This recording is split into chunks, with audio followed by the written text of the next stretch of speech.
저는 한미정, 61살입니다.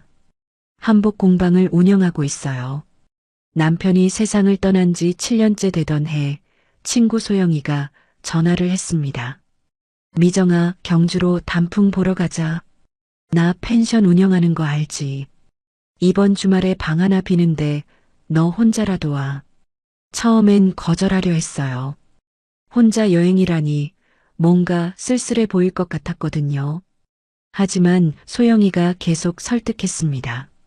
이제 우리도 우리 인생 좀 살자. 남 눈치 보지 말고. 그 말이 마음에 와닿았어요. 그래, 이제는 내 인생을 조금이라도 살아야지. 그렇게 저는 가방 하나 들고 경주행 기차에 올랐습니다. 창밖으로 스쳐 지나가는 풍경들을 보면서 이상한 기분이 들었어요. 설레기도 하고 외롭기도 하고 자유롭기도 했습니다. 경주역에 도착해서 소영이 펜션으로 가는 길, 저는 먼저 불국사에 들렀어요. 단풍이 절정이라는 소식을 들었거든요. 불국사 입구에 들어서는 순간 숨이 멎는 것 같았습니다. 붉고 노란 단풍잎들이 하늘을 가득 메우고 있었어요. 바람이 불 때마다 나뭇잎들이 춤을 추듯 흩날렸죠. 저는 천천히 돌계단을 올라갔습니다. 사람들 사이를 지나며 계단을 오르는데 문득 이런 생각이 들었어요. 나도 이 단풍처럼 한때는 화려했는데 지금은 바람에 떨어지기 직전인 나뭇잎 같네. 그런 생각을 하며 계단을 내려오는데 갑자기 누군가와 부딪혔습니다. 죄송합니다. 괜찮으세요? 그 사람이 먼저 말을 걸었어요. 목소리가 차분하고 따뜻했습니다.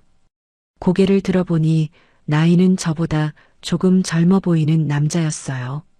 정갈한 차림새에 단정한 인상이었죠.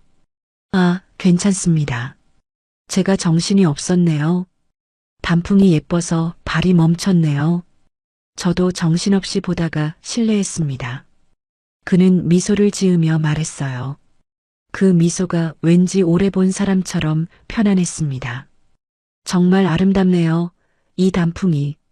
그렇죠. 해마다 보는 풍경인데도 볼 때마다 새롭습니다. 우리는 잠시 이야기를 나눴어요. 그도 혼자 여행을 왔다고 했습니다. 서울에서 변호사로 일하는데 오랜만에 시간을 내서 경주에 왔다고요. 이름은 이현우라고 했습니다. 저는 한미정이에요. 한복 공방을 운영하고 있습니다. 한복이요. 멋진 일을 하시네요. 대화는 자연스러웠어요. 어색함이 전혀 없었습니다. 마치 오래전부터 알던 사람처럼 편하게 이야기가 오갔죠. 저기, 실례가 아니라면 차 한잔 하실래요? 이 근처에 좋은 찻집이 있다고 들었는데. 현우가 조심스럽게 물었어요. 저는 잠시 망설였습니다. 낯선 사람과 차를 마신다는 게 조금은 부담스러웠거든요. 하지만 이상하게도 그 사람한테선 불편함이 느껴지지 않았어요. 좋아요. 걷다 보니 목도 마르네요. 우리는 함께 불국사 옆 작은 찻집으로 향했습니다. 가는 길에 단풍잎이 계속 떨어졌어요. 현우는 떨어지는 나뭇잎을 보며 말했습니다. 떨어지는 것도 아름답네요. 그 말에 저도 모르게 미소가 나왔어요. 그렇죠. 끝이 아니라 다음 계절을 준비하는 거니까요. 찻집은 아담하고 조용했습니다. 창밖으로 단풍나무가 보였어요. 우리는 대추차를 주문했습니다. 차를 마시며 이야기를 나누는 동안 저는 오랜만에 마음이 편안해지는 걸 느꼈어요. 현우는 좋은 경청자였습니다. 제 이야기를 진심으로 들어주는 게 느껴졌거든요. 남편분은요? 남편은 7년 전에 세상을 떠났어요. 죄송합니다. 불편한 질문을 드렸네요. 아니에요. 이젠 괜찮아요. 시간이 많이 흘렀으니까요. 거짓말이었어요. 사실 아직도 가끔은 힘들었거든요. 하지만 현우 앞에서는 괜찮은 척하고 싶었습니다. 저도 이혼했습니다. 5년 전에요. 현우가 조용히 말했어요. 그 순간 우리 사이에 묘한 동질감이 생겼습니다. 둘 다 상처를 안고 사는 사람들이었죠. 해가 지기 시작했어요. 찻집 창밖으로 노을이 물들고 있었습니다. 시간이 벌써 이렇게 됐네요. 즐거웠습니다. 한미정 씨. 저도요. 이현우 씨. 우리는 찻집을 나섰습니다. 헤어지기 전에 현우가 명함을 건넸어요. 연락처 남겨도 될까요? 서울에 돌아가서도 가끔 안부 여쭙고 싶네요. 저는 명함을 받았습니다. 손에 쥔 명함이 왠지 따뜻하게 느껴졌어요. 그렇게 우리는 헤어졌습니다. 펜션으로 돌아가는 길, 저는 계속 그 사람 생각을 했어요. 이상했습니다. 처음 만난 사람인데 마음이 이렇게 편할 수가 있나 싶었거든요. 소영이가 물었어요. 미정아, 무슨 좋은 일 있어? 얼굴이 환해졌네. 그냥 단풍이 예뻐서 그래. 거짓말이었죠. 단풍보다 더 마음에 남은 게 있었으니까요. 그날 밤 저는 오랜만에 편안하게 잠들었습니다. 꿈속에서도 붉은 단풍잎이 흩날리고 있었어요. 다음 날 아침 저는 일찍 눈이 떠졌습니다. 소영이 펜션에서 창문을 열자 단풍 향기가 밀려 들어왔어요.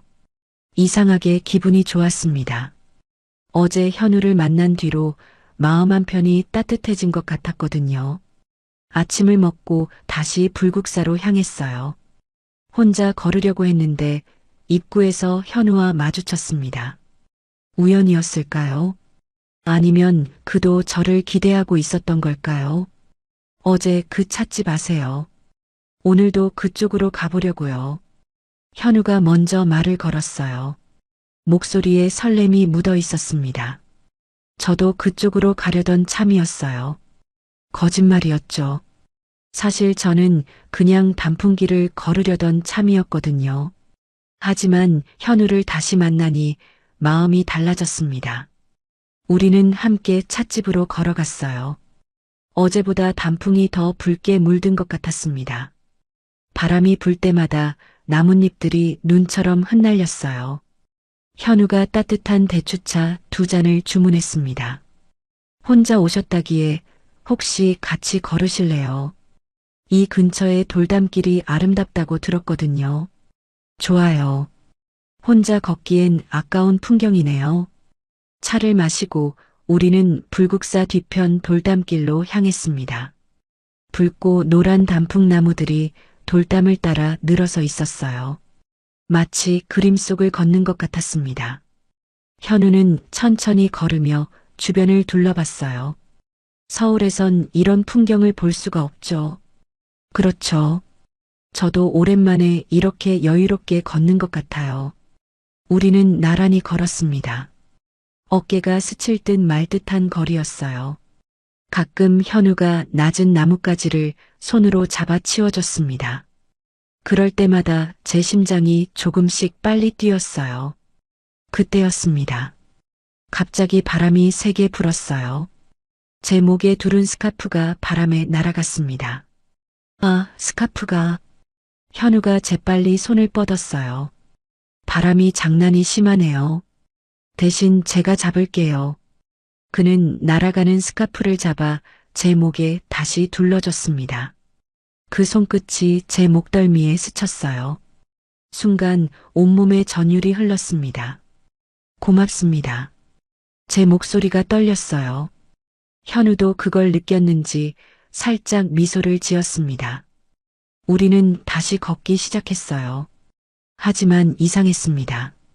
아까와는 분위기가 달라진 게 느껴졌거든요. 공기가 더 따뜻해진 것 같았어요.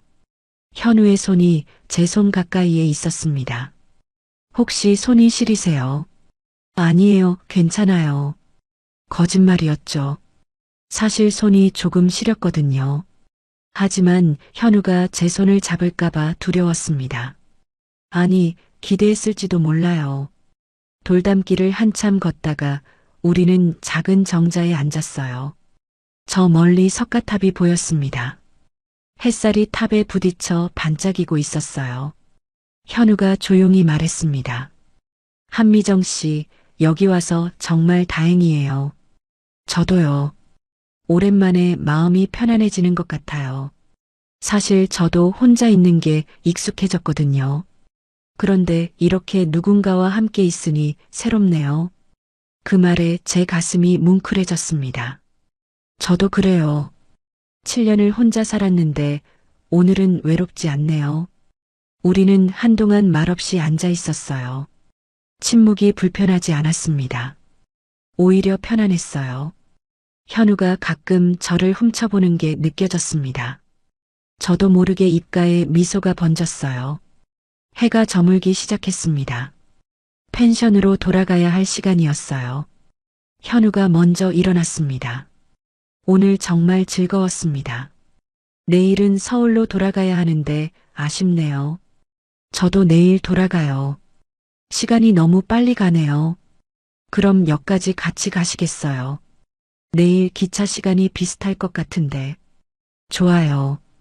펜션으로 돌아오는 길, 제 발걸음이 가벼웠습니다. 소영이가 웃으며 물었어요. 미정아, 무슨 좋은 일 있어? 얼굴이 완전 환해졌는데. 그냥 단풍이 예뻐서 그래. 저녁을 먹고 방으로 들어왔습니다. 여행 일지를 펼쳤어요. 오늘 있었던 일들을 적다가 괜히 미소가 지어졌습니다.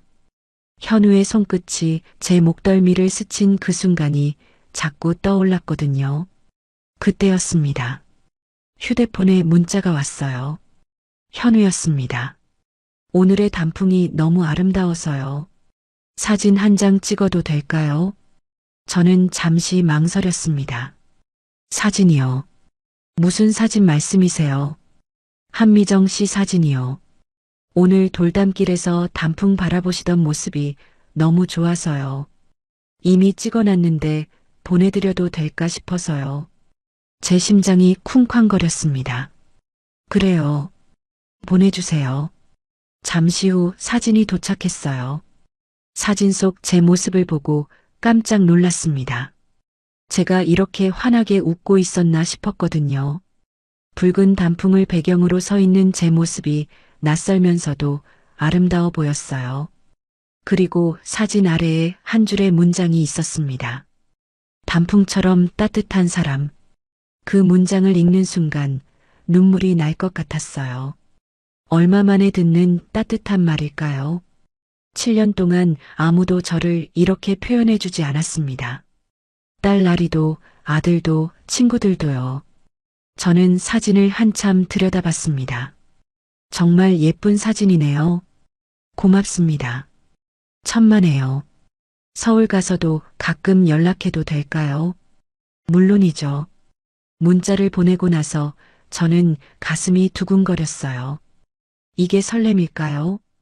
61살이 돼서 느끼는 이 감정이 낯설었습니다. 하지만 나쁘지 않았어요. 오히려 살아있다는 느낌이 들었거든요. 그런데 이상했습니다. 문자를 몇 번 읽다 보니 묘한 느낌이 들었어요. 사진을 이미 찍어놨다는 말이 마음에 걸렸습니다. 언제 찍었을까요? 제가 모르는 사이에 찍었다는 건가요? 아니야, 괜한 생각이야. 저는 고개를 저었어요. 하지만 가슴 한편이 조금 답답했습니다. 왜 미리 말하지 않았을까? 왜 몰래 찍었을까? 그래도 사진은 정말 예뻤어요. 저는 사진을 배경화면으로 설정했습니다. 그리고 다시 여행 일지를 펼쳤어요. 오늘 현우를 다시 만났다. 함께 돌담길을 걸었다. 그의 손끝이 내 목덜미를 스쳤을 때 가슴이 뛰었다. 이게 사랑일까? 아니면 외로움일까? 일지를 덮고 불을 껐습니다. 어둠 속에서 현우의 얼굴이 떠올랐어요. 그의 미소, 그의 목소리, 그의 손길, 모든 게 따뜻했습니다. 하지만 왜일까요? 가슴 한편이 조금씩 무거워지는 것 같았어요. 설렘과 불안이 함께 밀려왔습니다. 이 감정을 믿어도 될까요? 아니면 조심해야 할까요? 저는 잠들 수 없었습니다. 서울로 돌아온 지 일주일이 흘렀습니다. 공방 일은 여전했어요. 손님들이 찾아오고 한복 주문이 들어오고 바느질하고 그렇게 하루가 지나갔습니다. 하지만 이상하게 자꾸 경주 생각이 났어요. 아니, 솔직히 말하면 현우 생각이 났습니다. 휴대폰을 들여다보는 횟수가 늘어났어요. 혹시 문자가 왔나, 전화가 왔나? 하지만 아무 연락이 없었습니다. 일주일이 지나도록요. 역시 그냥 여행지에서의 인연이었구나. 저는 스스로를 다독였어요. 괜한 기대를 했던 것 같아 부끄러웠습니다. 61살 먹은 사람이 이게 뭐 하는 짓인가 싶었거든요. 그런데 바로 그날 저녁이었습니다. 휴대폰에 알림이 떴어요. 현우였습니다. 불국사 단풍은 다 졌지만 그날의 인연은 제 마음에 남았네요. 그 문자를 보는 순간 가슴이 쿵 내려앉았습니다. 손이 떨렸어요. 문자를 몇 번이고 다시 읽었습니다. 일주일 동안 연락이 없어서 섭섭했는데 막상 문자를 받으니 기뻤어요. 저도 그래요. 가끔 그날 생각이 나더라고요. 답장을 보내고 나서 저는 한참을 휴대폰만 바라봤습니다. 곧 현우에게서 다시 문자가 왔어요. 실은 한미정 씨 공방 홈페이지를 봤어요. 정말 멋진 작품들이 많더라고요. 혹시 인테리어 상담도 받으시나요?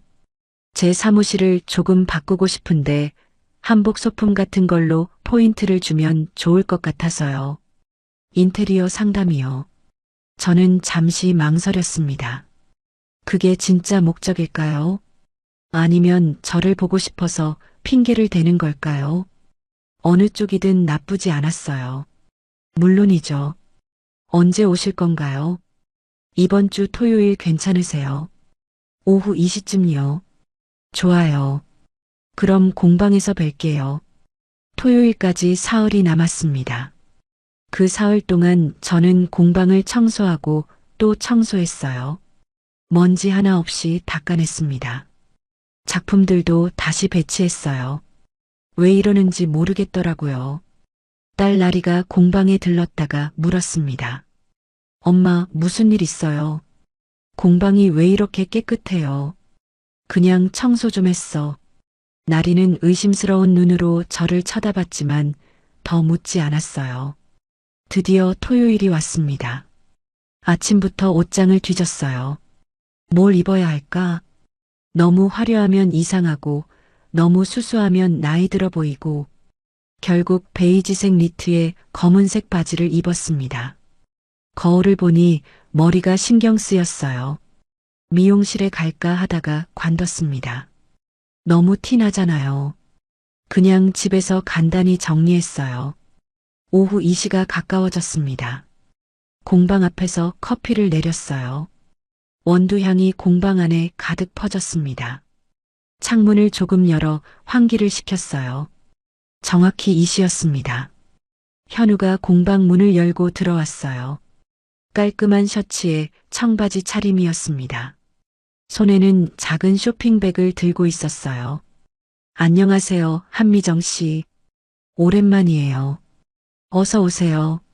커피 한 잔 하실래요? 좋죠. 저는 커피를 따라 건넸습니다. 현우는 공방을 천천히 둘러봤어요. 벽에 걸린 한복들, 선반 위에 놀이개들, 작업 중인 천들. 그의 눈빛이 진지했습니다. 한미정 씨, 나무 냄새가 좋네요. 사람 냄새보단 낫죠? 전 둘 다 좋습니다. 현우가 미소를 지으며 말했어요.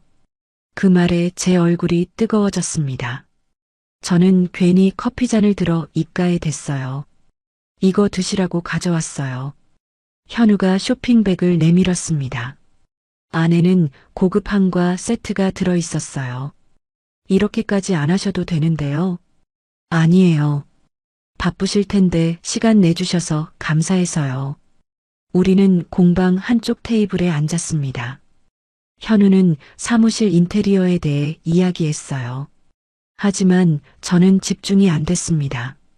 그의 목소리, 그의 표정, 그의 손짓, 모든 게 마음에 들었거든요. 그렇게 1시간쯤 이야기를 나눴습니다. 현우가 가방에서 수첩을 꺼내려고 했어요. 그때였습니다. 가방 옆으로 서류가 흘러내렸어요. 아, 죄송해요. 현우가 급하게 서류를 주우려 했지만 제가 먼저 봐버렸습니다. 서류 맨 위에 큰 글씨로 적혀 있었어요. 이혼 합의서. 서명자란에는 이현우, 박선영이라는 이름이 선명했습니다. 제 손이 멎었습니다. 이건요, 고객 건이에요. 제가 조심스럽게 물었어요. 목소리가 떨렸습니다. 아니요, 제 일입니다. 현우가 조용히 대답했어요.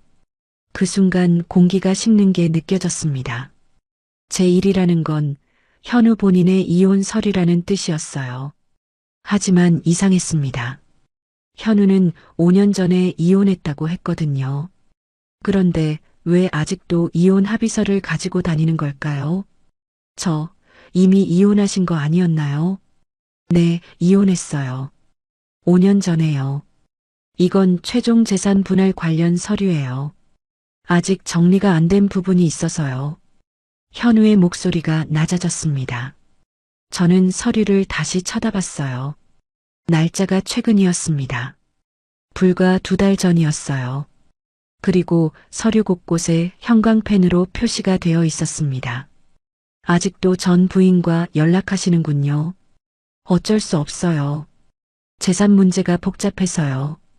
복잡하다는 게 어떤 의미인가요? 제가 물었습니다. 목소리에 날이 서 있었어요. 현우는 한숨을 쉬었습니다. 집이 공동 명의예요. 사업 자금도 함께 넣은 게 있고요. 그래서 아직 완전히 정리가 안 됐어요. 그 말을 듣는 순간 제 가슴이 답답해졌습니다. 5년이나 지났는데 아직도 정리가 안 됐다는 게 이해가 안 됐어요. 아니, 이해하고 싶지 않았습니다. 한미정 씨, 오해하지 말아요. 저한텐 아무 감정 없어요. 현우가 제 손을 잡으려 했어요. 저는 손을 빼버렸습니다.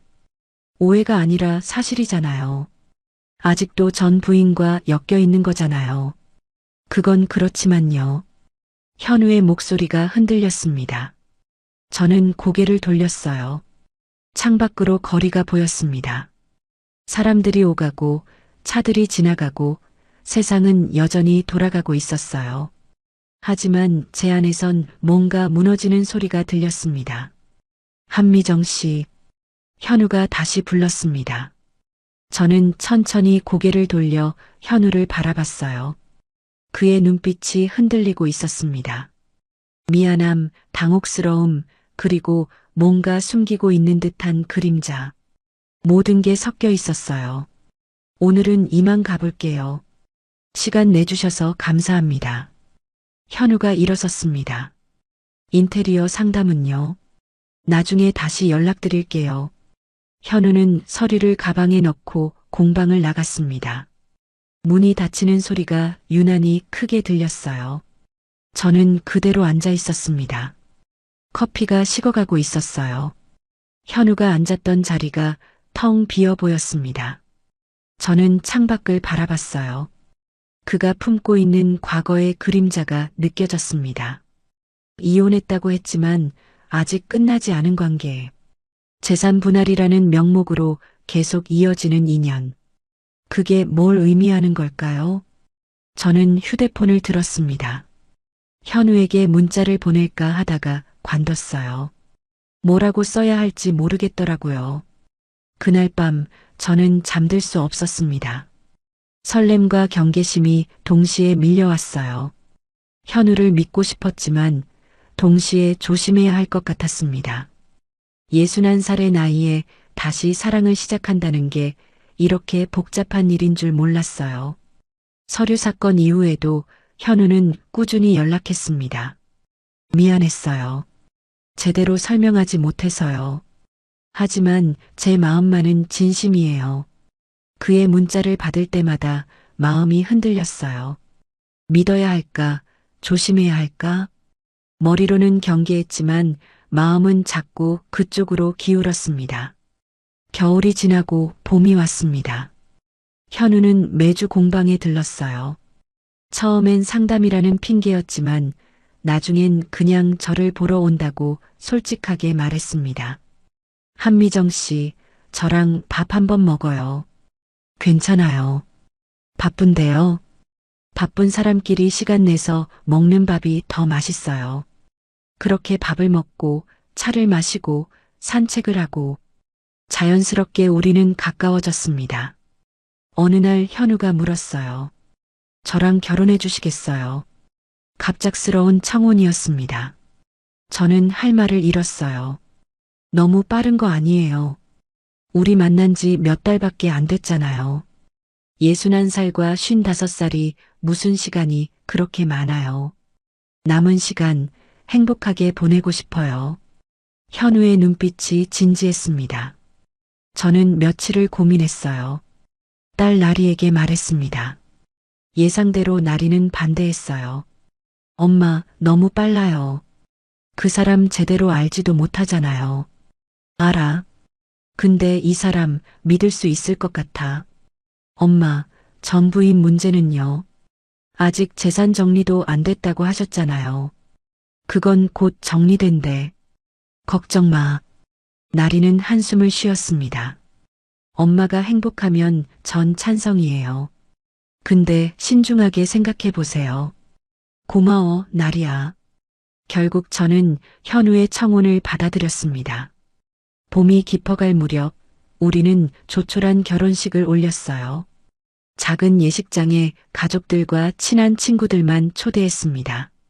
딸 나리, 아들, 친구 소영이, 그리고 현우 쪽 지인 몇 명. 많지 않은 사람들이었지만 따뜻했어요. 조용히 흐르는 음악 속에서 현우와 저는 서로를 바라봤습니다. 한미정 씨, 아니, 이제 제 아내. 행복하게 해줄게요. 현우가 속삭였어요. 저도요. 함께 행복합시다. 제 눈에 눈물이 맺혔습니다. 61년을 살면서 다시 결혼식을 올릴 줄 몰랐어요. 남편이 세상을 떠난 뒤로 영영 혼자 살 줄 알았거든요. 그런데 이렇게 새로운 시작을 하게 되다니. 식이 끝나갈 무렵이었습니다. 하객들에게 인사를 하는데 낯선 시선이 느껴졌어요. 뒤를 돌아보니 예식장 맨 뒷자리에 중년 부부가 앉아 있었습니다. 여자가 현우를 바라보며 입꼬리를 올렸어요. 그 미소가 이상했습니다. 축하한다는 느낌이 아니었어요. 뭔가 비웃는 것 같았습니다. 저분들은 누구예요? 제가 현우에게 물었습니다. 현우가 뒤를 돌아봤어요. 그 순간 그의 얼굴이 굳었습니다. 모르는 분들이에요. 그의 대답이 너무 빨랐어요. 그런데 이상했습니다. 현우의 눈빛이 순간적으로 흔들렸거든요. 정말 모르는 사람이라면 왜 저런 표정을 지을까요? 저는 다시 그쪽을 봤어요. 하지만 그 부부는 이미 자리를 떠난 뒤였습니다. 예식장 문이 닫히는 소리만 들렸어요. 왠지 불길한 느낌이 들었습니다. 신혼집은 현우의 집이었어요. 넓은 아파트였습니다. 거실이 훤하고 방도 3개나 됐어요. 하지만 집안 곳곳에서 여자의 흔적이 느껴졌습니다. 부엌 찬장 배치, 거실 소파 위치, 침실 커튼까지 모든 게 낯설었어요. 이 집, 전 부인과 살던 곳 맞죠? 네, 그렇긴 한데요. 다 새로 바꿀게요. 현우가 미안한 표정으로 말했습니다. 괜찮아요. 집은 집일 뿐이에요. 입으로는 그렇게 말했지만 마음은 편치 않았습니다. 결혼 일주일째 되던 날이었어요. 저녁을 먹는데 현우 휴대폰이 울렸습니다. 현우가 화면을 보더니 표정이 굳었어요. 업무 전화야. 잠깐 받고 올게. 현우는 서재로 들어갔습니다. 문이 닫히는 소리가 들렸어요. 저는 혼자 남아 식탁에 앉아 있었습니다. 서재에서 현우의 목소리가 새어나왔어요. 그러니까 그건 안 된다고 했잖아. 이미 끝난 일이야. 목소리가 낮고 단호했습니다. 누구와 통화하는 걸까요? 업무 통화치고는 감정이 실려 있었어요.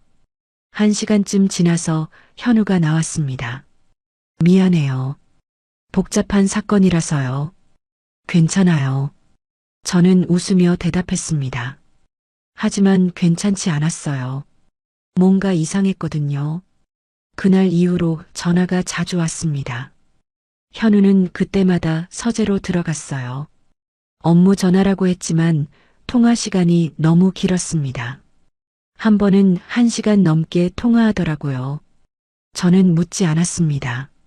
물어봤자 업무 얘기라고 할 게 뻔했거든요. 하지만 의심은 점점 커져갔어요. 불국사에서 느꼈던 따뜻함은 사라지고 있었습니다. 현우는 여전히 다정했어요. 아침마다 커피를 내려줬고 저녁엔 함께 산책을 했습니다. 하지만 뭔가 달라졌어요. 무언가 차갑고 단단한 벽이 우리 사이에 생기고 있었습니다. 어느 날 밤 현우가 잠든 뒤에 거실로 나왔어요. 창밖을 바라보며 생각했습니다. 내가 뭘 잘못한 걸까?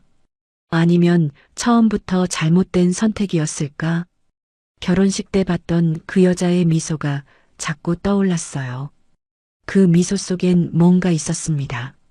마치 앞으로 벌어질 일을 아는 듯한 표정이었어요. 저는 한숨을 쉬었습니다. 행복하고 싶었는데 왜 이렇게 불안할까요? 결혼한 지 한 달이 지났습니다. 현우는 오늘 출장을 갔어요. 부산에서 재판이 있다며 이틀 동안 집을 비운다고 했습니다. 잘 다녀와요. 조심해서요. 고마워요. 금방 올게요. 현우가 나간 뒤 집안이 조용했습니다. 저는 거실을 청소하기 시작했어요. 결혼하고 나서 제대로 정리할 시간이 없었거든요. 소파 밑을 쓸고 선반을 닦고 책장을 정리했습니다. 서재로 들어갔어요. 현우의 책들이 빼곡히 꽂혀 있었습니다. 법률 서적들, 판례집들, 하나하나 먼지를 닦아냈어요. 책상 밑에 서류함이 있었습니다. 처음엔 그냥 지나치려 했어요. 현우의 일 관련 서류일 테니까요. 하지만 서류함 뚜껑이 살짝 열려 있었습니다. 정리 좀 해야겠네. 저는 서류함을 열었어요. 안에는 각종 문서들이 가득했습니다. 계약서, 판결문, 영수증들. 연도별로 정리되어 있더라고요. 제일 위에 있는 서류를 집어들었습니다. 부속합의서. 제목을 보는 순간 심장이 철렁했어요. 계약 당사자 란에 적힌 이름. 이현우, 박선영. 박선영. 현우의 전 부인 이름이었습니다. 손이 떨렸어요. 하지만 저는 서류를 계속 읽었습니다. 날짜를 확인했습니다. 결혼식 3주 전이었어요. 3주 전이라고요. 저와 결혼 준비를 하던 바로 그때였습니다. 서류 내용을 읽어 내려갔어요. 부동산 명의, 사업자금, 예금 계좌. 모든 항목에 박선영의 이름이 있었습니다. 주 명의자는 전부 박선영이었어요. 이게 뭐지? 저는 다음 서류를 집어들었습니다. 공동명의 통장 계약서였어요. 통장 개설일은 5년 전. 현우와 박선영이 이혼하기 직전이었습니다. 하지만 이상한 건 그게 아니었어요. 통장이 아직도 유효하다는 거였습니다. 최근 거래 내역까지 첨부되어 있었어요. 지난달, 그러니까 우리 결혼식 한 달 전까지도 입출금 기록이 있었습니다. 입금자 이름, 이현우. 출금자 이름, 박선영. 숨이 막혔어요. 현우는 저와 결혼하기 직전까지도 전 부인과 동거래를 하고 있었던 겁니다. 아니, 결혼한 지금도 하고 있는 건가요? 저는 서류를 더 뒤졌습니다. 손이 덜덜 떨렸지만 멈출 수 없었어요. 알아야 했습니다. 진실을 알아야 했어요. 맨 아래에서 또 다른 서류가 나왔습니다. 재산분할 최종 합의서. 이번엔 날짜가 결혼식 일주일 전이었어요. 서류를 펼쳤습니다.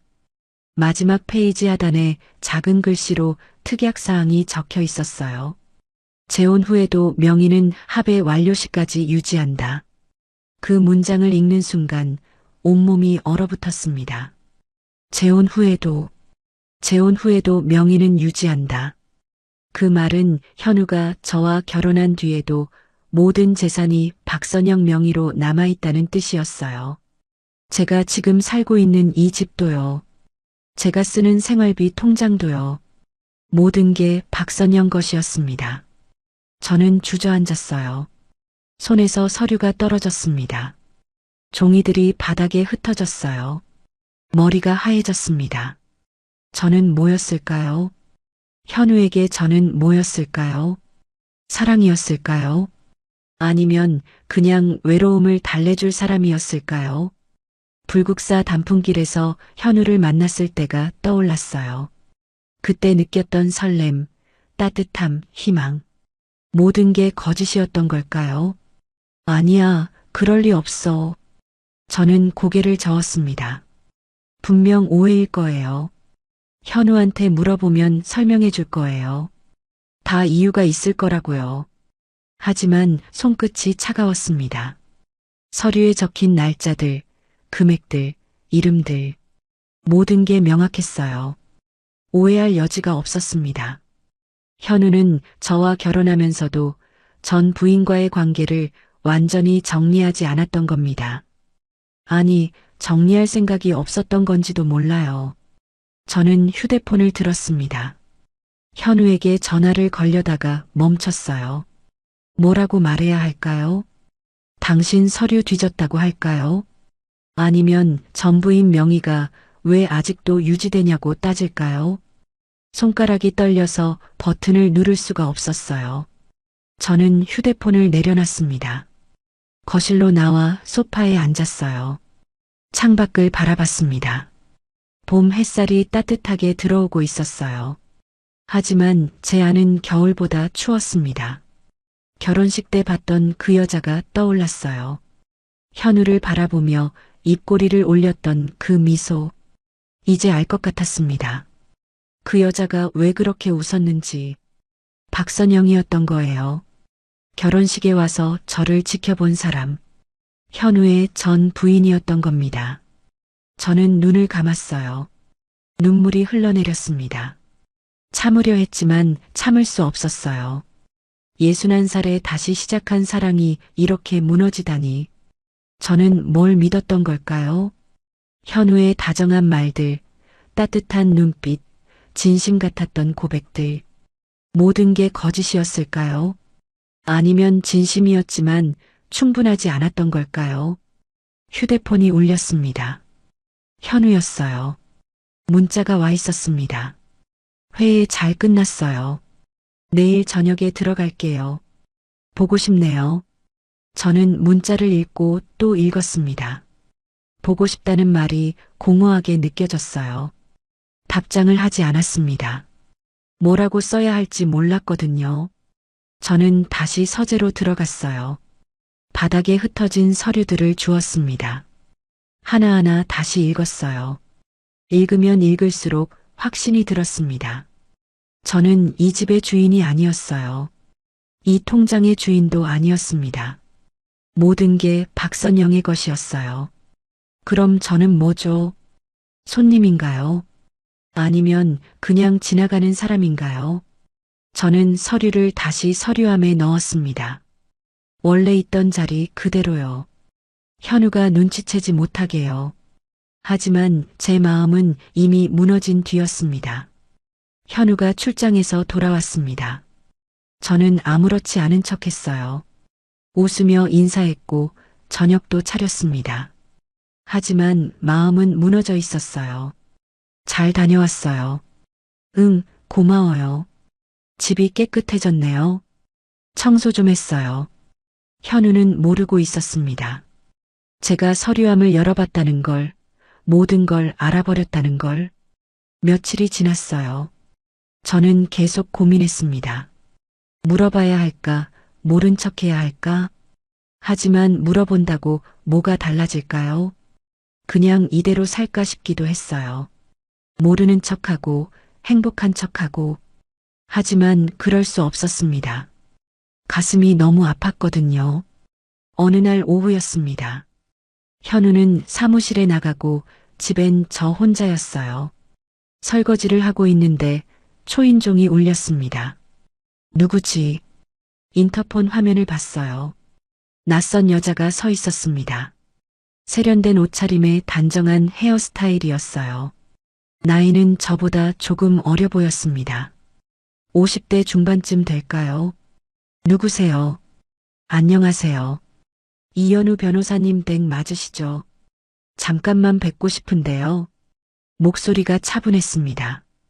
저는 망설였어요. 하지만 현우 관련 일 같아서 문을 열었습니다. 여자가 현관으로 들어섰어요. 가까이서 보니 더 세련되어 보였습니다. 명품 가방에 고급스러운 액세서리. 저와는 다른 분위기였어요.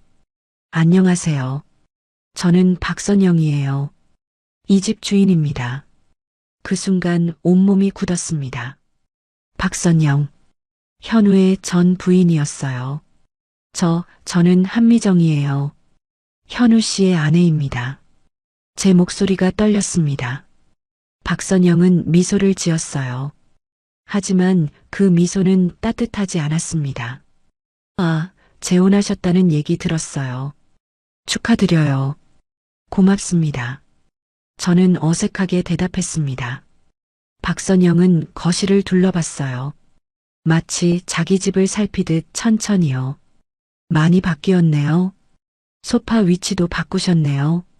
네, 조금 정리했어요. 그런데 이 집은 아직 제 명의예요. 현우 씨, 명예 이전 안 하셨죠? 박선영이 침착하게 말했습니다. 저는 할 말을 잃었어요. 서류에서 봤던 내용이 사실이었던 겁니다. 그건요. 말을 이으려는데 현우가 들어왔습니다. 현관문이 열리는 소리가 들렸어요. 현우가 거실로 들어서더니 박선영을 보고 굳었습니다. 선영 씨, 왜 여기 온 거예요? 현우의 목소리가 낮았어요. 명예 이전 얘기하러 왔어요. 언제까지 미룰 거예요? 그건 나중에 따로 얘기합시다. 왜요? 새 부인 앞에서 못할 얘기예요. 박선영의 목소리에 가시가 돋쳐 있었습니다. 현우는 저를 쳐다봤어요. 미안하다는 표정이었습니다. 한미정 씨, 잠깐만 방에 있어 줄래요? 저는 방으로 들어갔습니다. 하지만 문을 닫지 않았어요. 거실에서 들리는 대화가 귀에 들어왔습니다. 도대체 뭐 하는 거예요? 재혼까지 했으면서 명예 이전도 안 하고. 박선영의 목소리였어요. 지금 돈이 없어요. 조금만 기다려줘요. 현우가 답답하게 말했습니다. 기다리라고요. 벌써 5년이 넘었어요. 제 이름으로 된 재산, 제가 가져가는 게 당연한 거 아니에요. 알아요. 곧 정리할게요. 곧이 언제예요? 당신 항상 그렇게 말하잖아요. 두 사람의 목소리가 점점 커졌습니다. 저는 가슴이 터질 것 같았어요. 귀를 막고 싶었지만 막을 수 없었습니다. 한참 뒤에 박선영이 나갔습니다. 현관문이 닫히는 소리가 들렸어요. 저는 거실로 나왔습니다. 현우가 소파에 앉아 있었어요. 얼굴이 창백했습니다. 설명 좀 해주세요. 제가 조용히 말했습니다. 미안해요. 선영 씨가 갑자기 와서요. 갑자기요. 이 집 주인인데 갑자기라는 게 말이 돼요. 현우는 고개를 숙였습니다. 그 사람 한때 내 인생 전부였어요. 지금은 동정일 뿐이에요. 동정이요. 아직도 명의를 못 넘긴 게 동정이에요. 그건요. 그건 뭐예요? 돈이 없다고 했죠. 그럼 지금 우리가 쓰는 생활비는요? 그것도 그 여자 돈이에요. 현우는 대답하지 못했습니다. 저는 침실로 들어갔어요. 옷장을 열어 짐을 싸기 시작했습니다. 손이 떨렸지만 멈출 수 없었어요. 현우가 뒤따라 들어왔습니다. 뭐 하는 거예요? 나가야죠. 여기 제 집이 아니잖아요. 한미정 씨, 제발 오해하지 말아요. 오해가 아니라 사실이잖아요. 저는 계속 짐을 쌌습니다. 며칠 뒤였어요. 집을 나가려던 참에 현우 책상 위에서 영수증을 발견했습니다. 병원 영수증이었어요. 이름을 보는 순간 숨이 멎었습니다. 환자명 박선영, 진료명 암 재활치료비, 지불자 이현우, 날짜는 지난주였습니다. 당신 그 여자 치료비를 내고 있었어요. 제 목소리가 떨렸습니다. 현우가 돌아봤어요. 그냥 마지막 의리였어요. 의리요. 그게 당신이 말한 사랑의 모양이에요. 아니에요. 그 사람이 아파서요. 저도 아파요. 지금 이 순간 너무 아파요. 눈물이 흘러내렸습니다. 참으려 했지만 참을 수 없었어요. 저는 가방을 들었습니다. 현우가 제 팔을 잡았어요. 가지 마요. 제발, 놔주세요. 저는 현우의 손을 뿌리쳤습니다.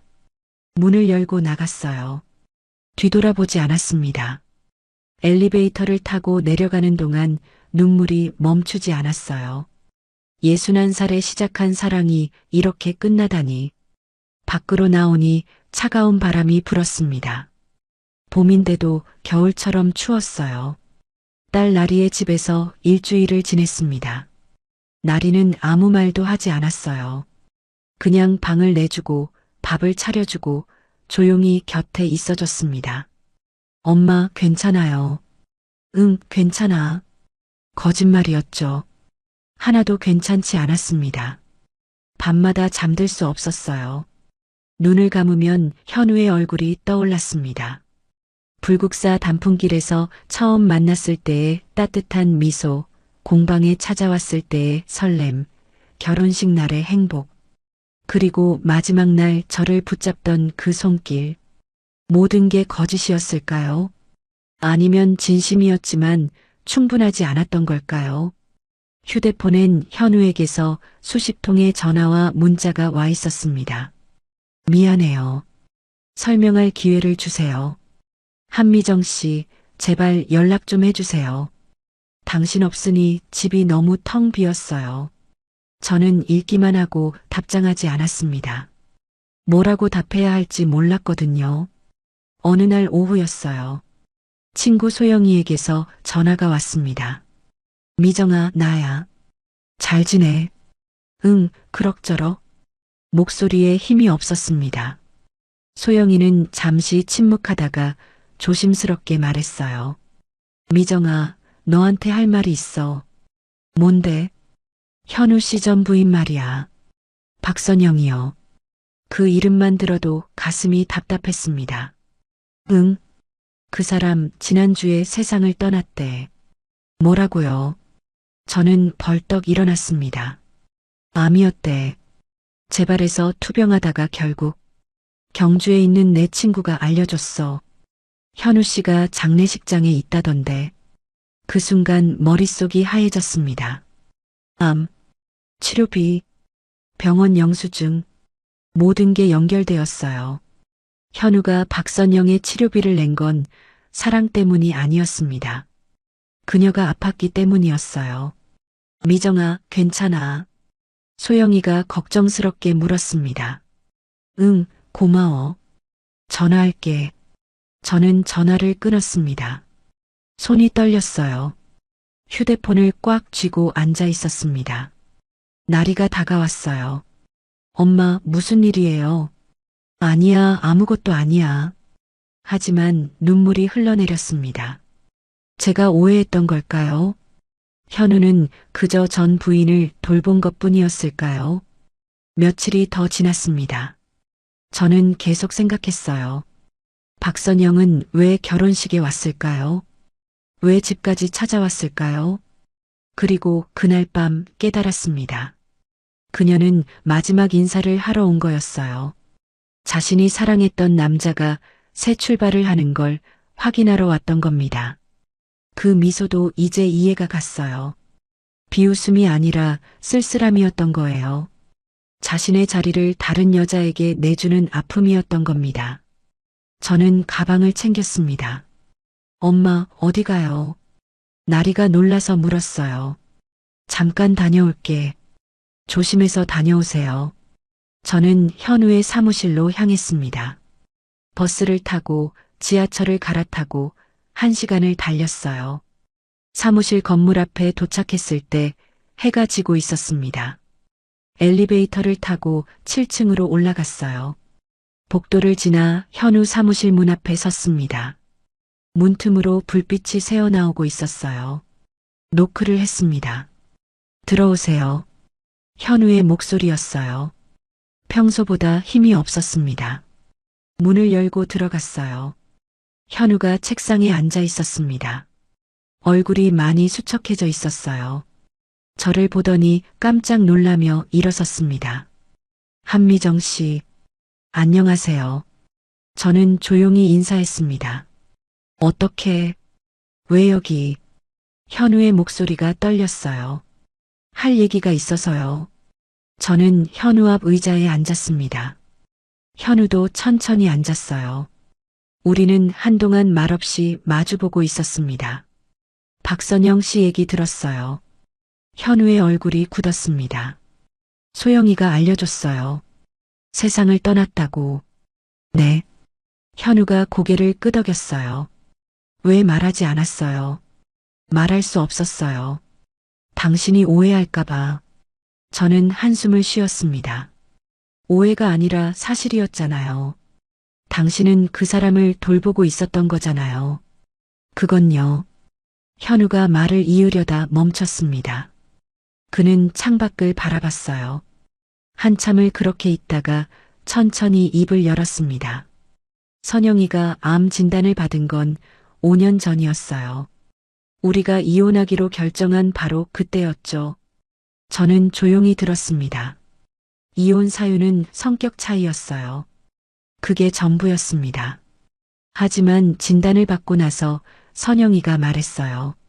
그래도 이혼하자고. 짐이 되기 싫다고. 현우의 목소리가 낮아졌어요. 저는 반대했어요. 아픈 사람을 어떻게 두고 가냐고. 하지만 선영이는 완강했습니다. 결국 이혼했죠. 그런데 재산은요? 제가 물었습니다. 선영이 명의로 남겨둔 건 제 선택이었어요. 치료비가 많이 들었거든요. 제가 벌어서 보내주면 선영이는 그걸로 치료받고 그렇게 5년을 버텼습니다. 그럼 저와 결혼할 때도요. 네. 그때도 선영이는 투병 중이었어요. 상태가 나빠지고 있었죠. 현우의 눈빛이 흔들렸습니다. 그녀한테 미안했어요. 한때 함께한 사람인데 아픈데 곁에 없으니까요. 그게 끝인데요. 네. 그게 끝인데 당신까지 잃을까봐 겁났어요. 말하면 떠날 것 같아서요. 저는 눈을 감았습니다. 사람 마음이란 게 참 모질게 복잡하네요. 미안해요. 미안하다는 말만으로 해결될 문제가 아니에요. 알아요. 하지만 다른 말을 모르겠어요. 우리는 한동안 침묵했습니다. 창밖으로 도시의 불빛이 보였어요. 수많은 사람들이 각자의 삶을 살고 있었습니다. 이제 어떻게 할 거예요? 제가 물었습니다. 모르겠어요.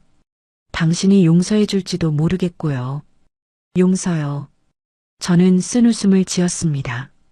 용서가 문제가 아니에요. 이해가 문제죠. 이해요. 네. 당신이 왜 그랬는지는 이제 알겠어요. 하지만 이해한다고 다 괜찮아지는 건 아니에요. 현우는 고개를 숙였습니다. 시간이 필요해요. 저도 당신도. 네. 저는 일어섰습니다. 현우도 따라 일어났어요. 가볼게요. 한미정 씨. 현우가 저를 불렀습니다. 저는 돌아봤어요. 기다릴게요. 평생이라도요. 저는 대답하지 않았습니다. 사무실을 나와 복도를 걸었어요. 엘리베이터를 기다리는 동안 눈물이 흘렀습니다.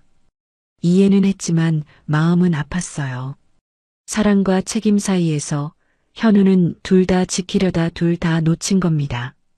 여름이 지나고 가을이 왔습니다. 저는 다시 공방으로 돌아왔어요. 나리의 집에서 2달을 지낸 뒤였습니다. 현우와는 연락하지 않았어요. 그도 더 이상 문자를 보내지 않았습니다. 공방 일은 여전했습니다. 손님들이 찾아오고 한복을 만들고 하루하루를 채워갔어요. 하지만 마음 한편은 계속 비어 있었습니다. 어느 날 친구 소영이가 전화했어요. 미정아, 경주 한번 와. 단풍 들었어. 지금은 바빠. 바쁜 척하지 마. 나 다 알아. 혼자 있으면 더 힘들어. 소영이의 말이 맞았습니다. 며칠 고민하다가 저는 기차표를 끊었어요. 작년 이맘때 처음 경주에 갔던 게 떠올랐습니다. 그때 현우를 만났죠. 기차 안에서 창밖을 바라봤어요. 논밭이 황금빛으로 물들어 있었습니다. 가을이었어요. 경주역에 내려 펜션으로 가는 대신 바로 불국사로 향했습니다. 작년과 똑같은 길이었어요. 하지만 마음은 달랐습니다. 작년엔 외로웠지만 희망이 있었어요. 올해는 덜 외롭지만 쓸쓸했습니다. 불국사 입구에 들어섰습니다. 붉은 단풍이 하늘을 가득 메우고 있었어요.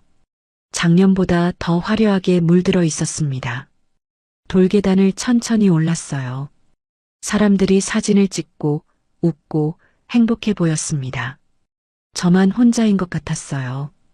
계단 꼭대기에 올라 주변을 둘러봤습니다. 그때였어요. 멀리서 누군가 서 있는 게 보였습니다.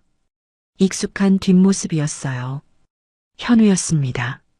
심장이 쿵 내려앉았어요. 발이 멈췄습니다.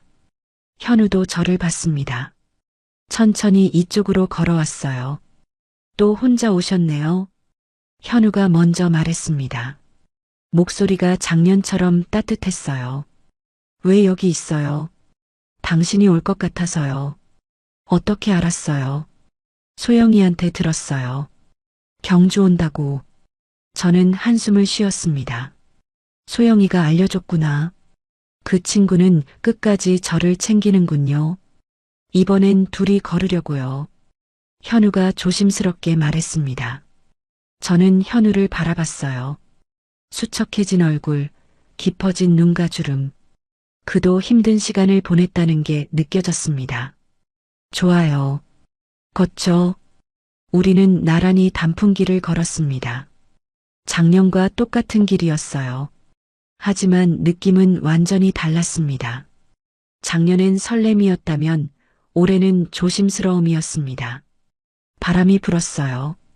단풍잎이 바람에 흩날리며 우리 어깨 위로 떨어졌습니다.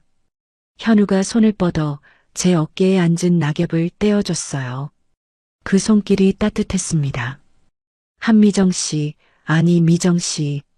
현우가 멈춰섰습니다. 네. 저도 멈춰서 현우를 바라봤어요. 미안했어요. 당신을 힘들게 해서요. 저도 미안해요. 이해하려 하지 않고 떠나버려서요. 아니에요. 당신 잘못이 아니에요. 우리는 서로를 바라봤습니다. 현우의 눈에 눈물이 맺혀 있었어요. 다시 시작할 수 있을까요? 현우가 물었습니다. 저는 잠시 생각했어요. 사랑이란 게 뭘까요? 제가 먼저 물었습니다. 현우는 천천히 대답했어요. 아픈 사람을 이해하는 일, 그리고 용서하는 일인 것 같아요. 그 말에 제 눈에도 눈물이 고였습니다. 그렇다면 저도 배워야겠네요. 이해하는 법을요. 미정 씨, 당신도 배워야 해요. 숨기지 않는 법을요. 약속할게요. 현우가 제 손을 잡았습니다. 저는 손을 뿌리치지 않았어요. 그 손을 꼭 잡았습니다. 멀리서 불국사 종소리가 울렸습니다. 맑고 깊은 소리였어요. 마치 우리를 축복하는 것 같았습니다. 우리는 다시 걷기 시작했어요. 단풍길은 끝없이 이어져 있었습니다. 붉은 나뭇잎들이 하늘을 덮고 있었어요. 작년 이맘때 여기서 처음 만났죠. 네, 기억해요. 계단에서 부딪혔죠. 그때 당신 미소가 참 따뜻했어요. 저도 당신 목소리가 좋았어요. 우리는 웃었습니다. 오랜만에 편안하게 웃는 것 같았어요. 돌담길을 지나 작은 정자에 앉았습니다. 작년에도 여기 앉았었죠. 네, 기억나요. 그때는 모든 게 설렜는데 이렇게 힘들 줄 몰랐어요. 사랑이 원래 그런 거 아닐까요? 쉬우면 사랑이 아니죠. 현우의 말에 저도 고개를 끄덕였습니다. 해가 저물기 시작했어요. 노을이 단풍과 어우러져 온 세상이 붉게 물들었습니다. 아름답네요. 정말요. 우리는 나란히 앉아 노을을 바라봤습니다. 현우가 조용히 말했어요. 이번엔 제대로 할게요. 당신을 행복하게 해줄게요. 저도 노력할게요. 믿는 법을요. 우리는 손을 맞잡았습니다. 주름진 손이지만 따뜻했어요. 61살과 55살의 손이지만 설렜습니다. 늦게 핀 사랑이었어요. 젊었을 때처럼 뜨겁지는 않았지만 더 깊고 진했습니다. 아픔을 겪었기에 더 소중했어요. 불국사 종소리가 다시 한번 울렸습니다. 종소리가 단풍길을 타고 멀리 퍼져나갔어요. 우리는 일어나 다시 걷기 시작했습니다. 단풍잎이 계속 떨어지고 있었어요. 붉은 잎들이 땅을 뒤덮고 있었습니다. 떨어진 잎들도 아름답네요. 네, 끝이 아니라 새로운 시작이니까요. 맞아요. 우리처럼요. 저는 미소 지었습니다. 현우도 웃었어요. 우리는 나란히 단풍길을 걸었습니다. 앞으로 또 어떤 어려움이 올지 몰라요. 하지만 이제는 알았습니다. 함께라면 견딜 수 있다는 걸요. 가을 바람이 불었어요. 단풍잎이 또 한 번 흩날렸습니다. 붉게 물든 나뭇잎들이 우리를 감싸며 춤을 췄어요. 늦게 핀 사랑. 이제는 진짜로 물들고 있었습니다. 완성되지 않았지만 완성되어 가는 그런 사랑이었어요. 우리는 계속 걸었습니다. 단풍길 끝까지, 그리고 그 너머까지. 함께요. 함께요. 함께요. 함께요.